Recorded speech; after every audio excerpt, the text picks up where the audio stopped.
Good day, great people. My name is Lorenzo Nava, CEO of Rescogita, the startup grounded on social sustainability.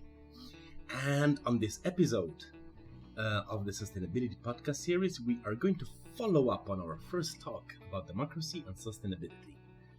So, sit back, relax, and enjoy. The more democracy there is, the more sustainable development practices are present. Indeed, sounds like a new paradigm. Following from the previous episode, which is already a sign how a simple question gives way to so many thoughts and reasonings.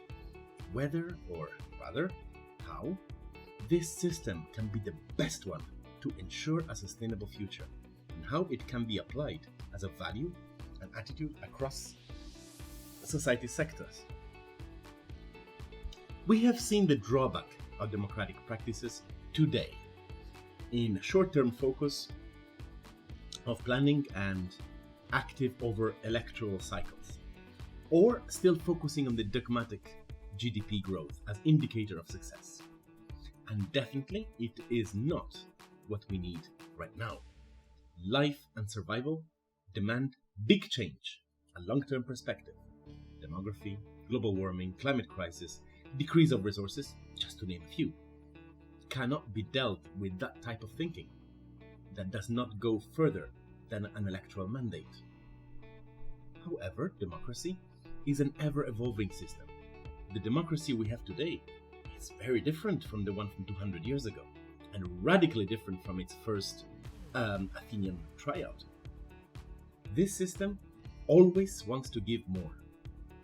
The present one relies on economic forms of measurement rather than shared values. And it is visible to all that this understanding today is limping and not in a good shape, failing to address the present day challenges, making people drift either to demand more democratized processes or to its apparently safer opposite. On the other hand, we have humanity's greed for more goods and resources to possess and to consume. On the other hand, the environmental pressure we were warned about, and that today it's pretty undeniable as degradation of ecosystems has intensified to unprecedented levels. And our representative institutions are simply ill-equipped, if not unable, to deal with the resulting pressures. And in many parts of the world, they are already on a point of no return, able only if they act on time to mitigate the effects of broken ecosystems that lead to broken societies and damaged economies. A new shape and purpose of democracy can indeed be the right system to tackle, mitigate, and even solve some of those challenges, which are not national or local problems, but global ones.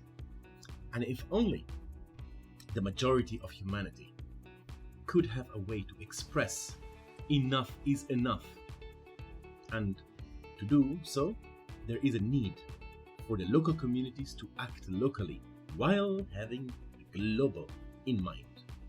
Myriads of small actions that can echo through the world. This would be something unprecedented, new, a political, economic, and social pilot project with, to an extent, uncertain outcomes. And yet again, what do we have to lose? The clock is ticking. At the risk of sounding cliché and naive, what is needed is hope, something to look forward to. Or as Rutger Bregman put it recently, we are living in the only time in history where we don't have an utopia and are increasingly developing a pessimistic outlook on the future. The doomsday scenarios in our collective imagination concerning the future of our planet certainly don't help action. On the contrary, ignite the survival instinct of fight, flight, freeze, with a stress on the flight and freeze, generating a belief that the next generation will be worse off than us, even in those countries that are currently booming economically. Pessimism is a sickness that shows the state of health of modern conceived democracy, and able to sell a dream.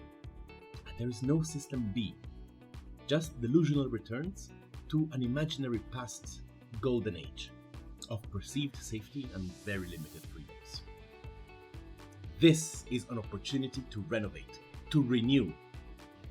True, we are pessimistic towards the future, and though limping, seems most still believe that democracy is the best available system and tool.